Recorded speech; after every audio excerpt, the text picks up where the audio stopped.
নমস্কার দর্শক বন্ধু, আজকের এই বিশেষ আবহাওয়ার আপডেট আপনাকে স্বাগত জানাই। আজকের প্রতিবেদনে আমরা বিস্তারিতভাবে আলোচনা করব আগামী 24 থেকে 48 ঘন্টার আবহাওয়ার পরিস্থিতি নিয়ে।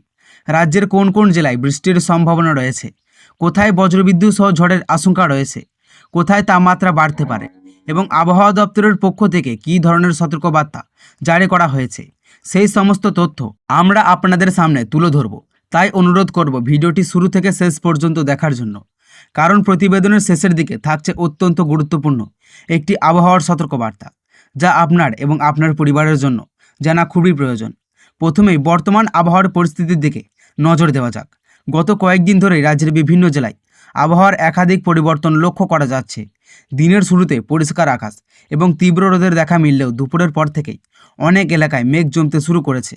কোথাও কোথাও বজ্রবিদ্যুৎ সহ বৃষ্টি এবং ঝোড়ো হওয়ার ঘটনাও দেখা গিয়েছে। এই পরিবর্তনের পিছনে প্রধান কারণ হলো বঙ্গোপসাগর থেকে প্রচুর পরিমাণে জলীয় বাষ্প প্রবেশ করা এবং এই স্থানীয় বায়ুমণ্ডলের অস্থিতিশীলতা বৃদ্ধি পাওয়া।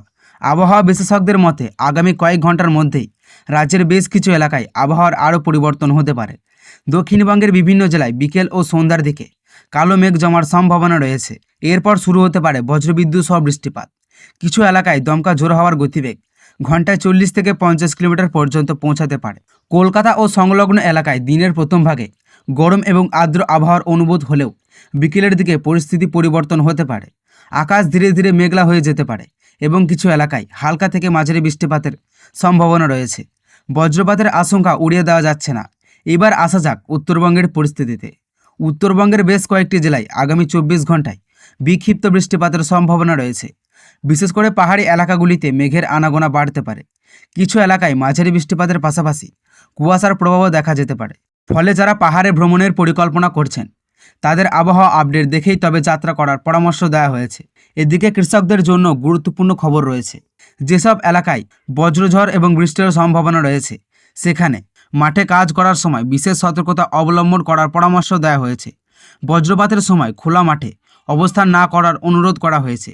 কৃষি ফসলের সুরক্ষার জন্য প্রয়োজনীয় ব্যবস্থা গ্রহণ করা ও জরুরি। এবং তাপমাত্রার দিকে নজর দিলে দেখা যাচ্ছে দিনের সর্বোচ্চ তাপমাত্রা কিছুটা ওঠানামা করতে পারে। যেসব এলাকায় বৃষ্টিপাত হবে সেখানে তাপমাত্রা সাময়িকভাবে কমে যেতে পারে, তবে আর্দ্রতার পরিমাণ বেশি থাকায় ভ্যাপসা গরম অনুভূত হতে পারে। ফলে সাধারণ মানুষের অস্বস্তি পুরোপুরি কমবে না। এখন কথা বলবো বজ্রপাতের সম্পর্কে। বজ্রপাত একটি অত্যন্ত বিপজ্জনক প্রকৃতির ঘটনা। প্রতি বছর বহু মানুষ বজ্রপাতের প্রাণ হারায়।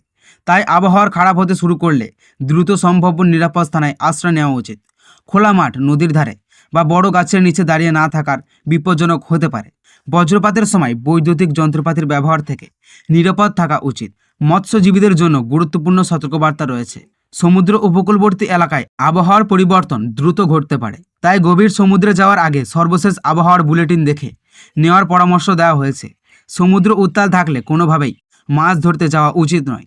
বন্ধুরা, আবহাওয়ার এমনকি বিশেষ যা মুহূর্তেই বদলে যেতে পারে। তাই শুধুমাত্র একেবারের আপডেটের উপর নির্ভর না করে নিয়মিত আবহাওয়ার খবর দেখুন এবং সরকারি সতর্কবার্তা মেনে চলুন।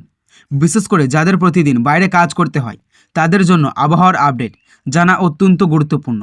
আগামী কয়েকদিনেও আবহাওয়ার এই পরিবর্তনশীল পরিস্থিতি বজায় থাকতে পারে বলে মনে করছেন বিশেষজ্ঞরা। কোথাও বৃষ্টি, কোথাও ঝোড়ো হাওয়া, আবার কোথাও গরম ও আর্দ্র আবহাওয়ার দেখা যেতে পারে। তাই সবাইকে সতর্ক ও সচেতন থাকার অনুরোধ জানানো হয়েছে। দর্শক বন্ধু, আজকের এই বিস্তারিত আবহাওয়ার প্রতিবেদনে আমরা তুলে ধরলাম সম্ভাব্য বৃষ্টি, ঝড়, বজ্রপাত, তাপমাত্রা এবং গুরুত্বপূর্ণ সতর্কবার্তার তথ্য। নতুন কোনো আপডেট পাওয়া মাত্রই আমরা আবারও আপনাদের সামনে হাজির হব সর্বশেষ তথ্য নিয়ে। ভিডিওটি যদি আপনাদের ভালো লেগে থাকে তাহলে অবশ্যই লাইক করুন, বন্ধুদের সঙ্গে শেয়ার করুন এবং চ্যানেলটি সাবস্ক্রাইব করে রাখুন, কারণ প্রতিদিনের গুরুত্বপূর্ণ আবহাওয়ার আপডেট সবার আগে পৌঁছে দেয় আমাদের লক্ষ্য। তাই সবাই ভালো থাকুন, নিরাপদ স্থানে থাকুন। আবারও দেখা হবে পরবর্তী আবহাওয়ার আপডেটে। ধন্যবাদ।